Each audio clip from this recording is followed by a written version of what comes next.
Le G5 Sahel en lui-même n'est pas la panacée.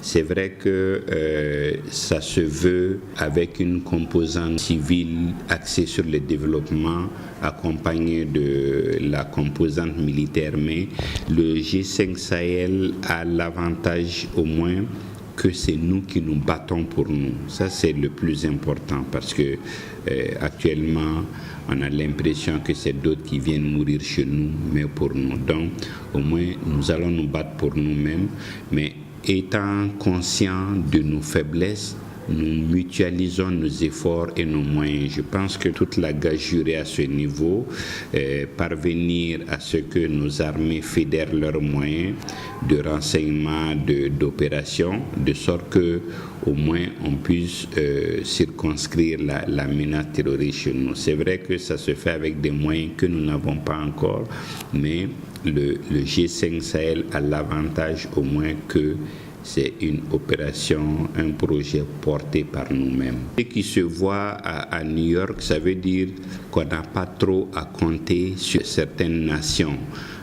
Si vous avez vu à une réunion où il y avait les chefs d'État des 5 pays membres du G5 Sahel, plus le président en exercice de l'Union africaine, il n'y a qu'un obscur fonctionnaire de la sécurité intérieure que les Américains envoient pour les représenter.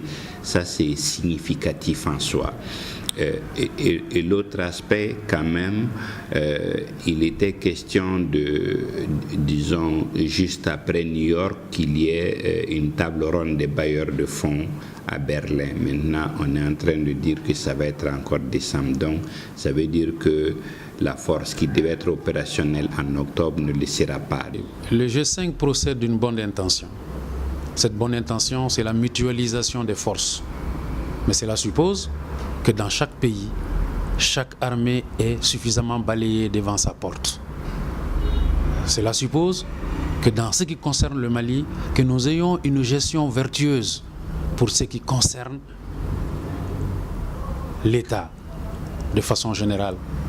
Autrement, on peut procéder à une mobilisation comme le fait aujourd'hui le leadership malien, une mobilisation quasi tapageuse au sujet du G5 et de sa force conjointe sans que cela ne donne des résultats palpables. Vous savez, seulement le quart des ressources attendues par la force du G5 a été mobilisé.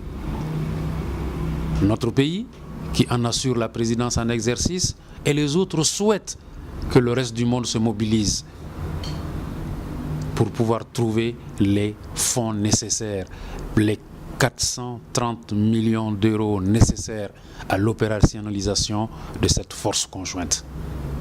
Mais en attendant, vous croyez que les groupes hostiles, les groupes djihadistes ne croisent pas les bras, continuent leurs activités? Je pense que nous nous devons de balayer suffisamment devant notre porte. C'est une somme de politiques vertueuses qui peut être mutualisée. Autrement, je pense qu'on aura mobilisé beaucoup d'énergie, on aura fait beaucoup de déclarations et finalement le résultat risquera d'être mince.